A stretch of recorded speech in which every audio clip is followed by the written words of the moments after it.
Assalamualaikum warahmatullahi wabarakatuh. Selamat pagi. Salam sejahtera untuk kita semua. Alhamdulillahirabbil alamin. Pada hari ini kita masih diberikan kesehatan sehingga kita masih bisa belajar bersama dengan Bapak Arsam. Baiklah, untuk materi kita pada hari ini kita akan membahas tentang teks pidato persuasif. Nah, teks pidato persuasif ini adalah materi kelas 9 SMP. Selanjutnya, kita simak video atau materi berikutnya. Menyampaikan pidato persuasif. 1. Pengertian pidato persuasif. Pidato merupakan kegiatan berbicara di depan umum untuk menyampaikan suatu hal. Hal yang disampaikan bisa berupa pendapat, gagasan, atau informasi tertentu. Pidato seringkali kita jumpai pada saat acara-acara tertentu berlangsung. Persuasif artinya memengaruhi, membujuk atau mengajak. Jadi, pidato persuasif adalah jenis pidato yang isinya mengajak, membujuk, atau bahkan memengaruhi orang lain untuk berbuat sesuatu.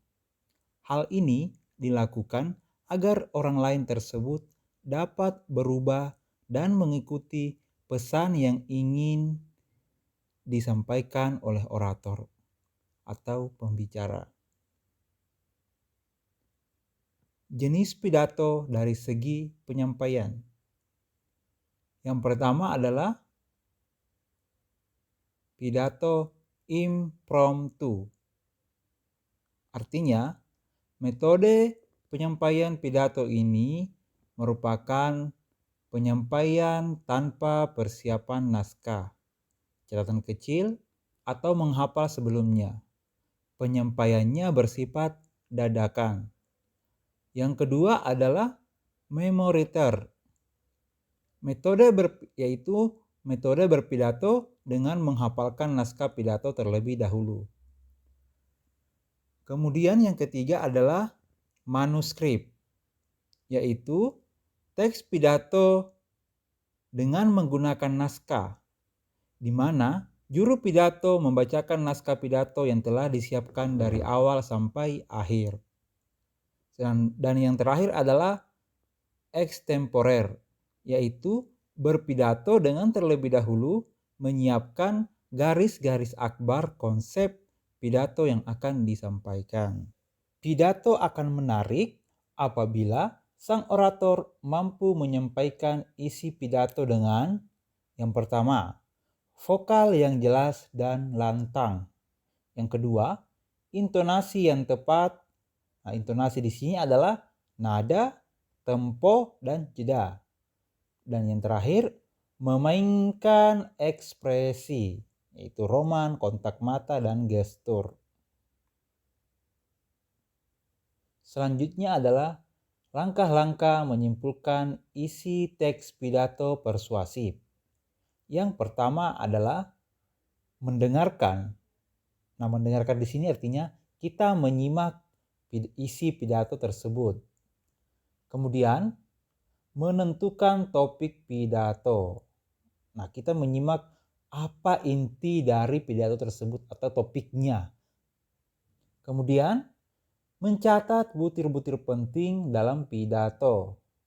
Nah, setelah mencatat butir-butir penting dalam pidato, kita menyimpulkan gagasan, pandangan, atau pesan dalam pidato. Tadi adalah bagaimana cara menyimpulkan isi teks pidato persuasif. Sekarang kita masuk ke persiapan menulis pidato. Nah, persiapan menulis pidato yang pertama adalah pelajari topik. Jika kita ingin berpidato, kita harus menguasai topik yang akan dibawakan dan harus sesuai dengan topik yang diberikan. boleh mencari dari berbagai sumber mengenai topik tersebut. Nah, setelah kita mempelajari topik, masuk pahami tujuan. Nah, maksudnya di sini adalah penting untuk dipahami secara pasti apa yang ingin dicapai dengan pidato. Dengan demikian akan mudah merajut isi pidato agar sesuai dengan tujuannya. Setelah kita memahami tujuan, nah, kita pahami lagi audiens. Siapa itu audiens? Audiens itu adalah pendengar. Memahami audiensi dalam hal pandangannya dan pengetahuan mereka tentang topik sangat penting. Ini juga akan memengaruhi isi pidato. Audiensi yang sedikit tentang topik memerlukan latar belakang, informasi topik, dan bahasa yang lebih sederhana. Nah, sekarang kita lanjut ke materi selanjutnya, yaitu cara memersuasi. Cara di sini artinya cara memengaruhi para audiens. Ada 3 hal yang harus kita ketahui melalui 3 pendekatan, yaitu pendekatan etika, emosi, dan logika. Etika di sini adalah kita lebih menggunakan kepada pendekatan etika, sedangkan emosi kita menggugah perasaan audiensi, dan terakhir adalah logika, yaitu buat masuk akal ya, atau masuk logika itu apa yang disampaikan. Contoh cara mengidentifikasi cara memersuasi. Pertama, coba pikirkan jutaan hewan yang kehilangan rumahnya di setiap hari akibat pohon yang ditebang. Jika daur ulang berkelanjutan, kita dapat menyelamatkan banyak hutan yang indah. Nah, di sini kita melakukan dengan memberikan pendekatan emosi. Ya. Kemudian yang kedua, contoh yang kedua, kita paham bahwa cadangan sumber daya alam kita terbatas. Kita dapat memperpanjang cadangan kita dengan daur ulang. Nah, itu masuk ke bagian logika. Nah, yang ketiga, daur ulang adalah hal benar yang kita lakukan. Memubazirkan sumber daya kita yang terbatas sama dengan mencuri hak anak cucu kita di masa depan. Ini tidak bermoral. Nah, itu masuk dalam etika. Jadi dapat disimpulkan bahwa etika itu adalah berdasarkan norma-norma yang berlaku di masyarakat. Sedangkan emosi berdasarkan pertimbangan pribadi kita atau perasaan kita. Sedangkan logika adalah berdasarkan ilmu pengetahuan objektif. Kita masuk ke materi struktur isi pidato. Nah, di sini kita akan membahas tentang struktur isi pidato persuasif dibagi menjadi 3. Yang pertama adalah pernyataan posisi, yang kedua tahap argumen, yang ketiga adalah penguatan pernyataan posisi. Pidato persuasif termasuk ke dalam teks eksposisi. Nah, teks eksposisi umumnya dimulai dengan suatu pendahuluan pernyataan posisi yang memberikan pendapat atau sudut pandang pengarang. Nah, bagian pertama itu dia memberikan satu judul atau topik di bagian pertamanya.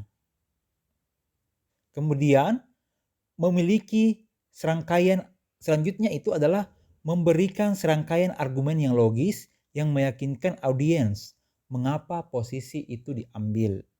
Nah, setelah itu kita memberikan simpulan untuk memperkuat atau menyimpulkan pandangan pengarang. Nah, kita masuk ke penjelasan struktur isi pidato persuasif. Yang pertama adalah pernyataan posisi, yaitu pendapat atau pendirian yang diambil penulis terhadap suatu persoalan.